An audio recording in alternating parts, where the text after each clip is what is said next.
بسم اللہ الرحمن الرحیم۔ ذی وقار ناظرین اور سامعین، اس وقت دنیا میں نعمتوں کی بے انتہا کثرت ہے۔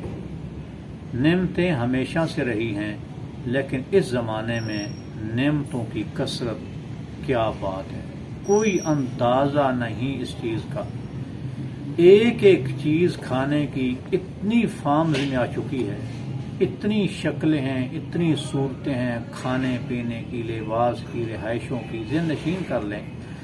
ان نعمتوں کے ذریعے آپ نے اللہ تعالیٰ کو پانا ہے اور اللہ تعالیٰ کا شکر بھی ادا کرنا ہے۔ اس کے لیے اب سورہ قریش، مختصر سی سورۃ الإیلاف قریش، لإیلاف قریش، اس کے اینڈ میں اللہ پاک نے فرمایا فَلْيَعْبُدُوا رَبَّ هَٰذَا الْبَيْتِ، قریشیوں کو چاہیے جو نبی کریم علیہ السلام کی آمد کے بعد بھی کفر اور شرک پہ اڑے ہوئے ہیں، ان کو چاہیے کہ وہ اس بیت اللہ، اس گھر کے رب کی عبادت کریں۔ کون سا رب؟ الذی اطعمہم من جوع، جنہوں نے ان کو بھوک کی صورت میں کھانا کھلایا۔ ذہن نشین کر لیں، مکہ مکرمہ میں نبی کریم صلی اللہ علیہ وسلم کی آمد کے زمانے میں کھانے پینے کے معاملات میں کتنی سہولیات تھیں۔ ان سے مطالبہ کیا جا رہا ہے کہ اللہ کے گھر کی رب یعنی اللہ تعالیٰ کی عبادت کرو جس نے تمہیں کھلایا ہے۔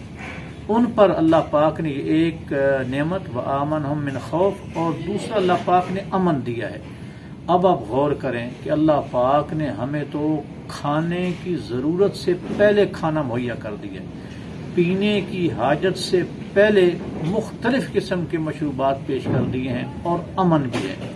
اللہ تعالیٰ کی طرف سے امن بھی بے انتہا ہے۔ حضرات، ان حالات میں پھر ہم نے اللہ کا شکر کتنا ادا کرنا ہے، ہم نے اللہ کی عبادت کتنی کرنی ہے۔ حضرات، ان نعمتوں کے ذریعے اللہ تعالیٰ کو یاد کرو۔ ہر نعمت پہ سوچو، اگر اللہ تعالیٰ ہمیں یہ عطا نہ کرتے، اگر اللہ تعالیٰ ہم سے یہ سلب کر لیں تو ہمارا کیا بنے گا۔ نعمتوں کے ذریعے اپنے رب کو پائیں اور ان نعمتوں کی وجہ سے اپنے رب کی عبادت بھی کریں۔ اللہ تعالیٰ نے بڑے بڑے مشرکوں سے اس لیے عبادت کا مطالبہ کیا کہ جب تمہیں بھوک لگتی ہے تو میں کھلاتا ہوں، جب تمہیں پیاس لگتی ہے تو میں پلاتا ہوں۔ اور جہاں اللہ پاک نے اتنی سہولتیں عطا کر دی ہیں جتنی ہمارے پاس ہیں، تو اللہ کا کیا تقاضا ہوگا۔ آپ اپنی ذات کے بارے میں خود فیصلہ کر سکتے ہیں۔ السلام علیکم۔